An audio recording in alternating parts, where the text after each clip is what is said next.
Taigi, kas yra periodontitas?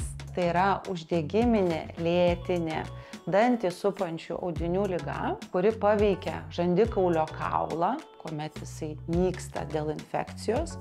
Ir šalia to susiformuoja uždegiminės dantenų kišenės, kurios tampa puikus rezervuaras bakterijai daugintis, agresyvėti ir augti toliau. Ši liga atsiranda tuomet, kuomet sutrinka balansas tarp žmogaus imuninės sistemos ir burnos ertmėje esančio bakterinio apnašo ir kūnas nebeatlaiko, pradeda formuotis uždegiminiai reiškiniai.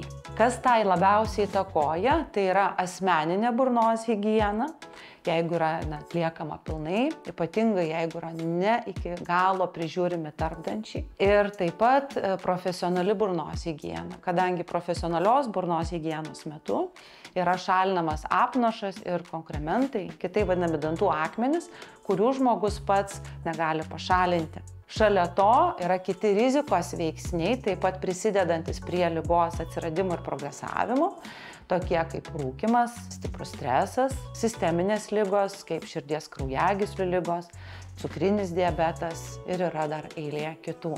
Geros žinios tos, kad periodontito liga gali būti sėkmingai išgydoma, procesas gali būti stabilizuojamas, kuomet infekcija yra sukontroliuojama, tačiau šiai sėkmiai didžiausią įtaką turi bendradarbiavimas su pacientu, kai pacientas pats prisižiūrės pagal duotas instrukcijas ir reguliariai atliekama burnos higiena kartu su griežtais periodontologo patikrinimais į metus kartą, stebint, ar sveikos dantenos išlikusios yra sveikos.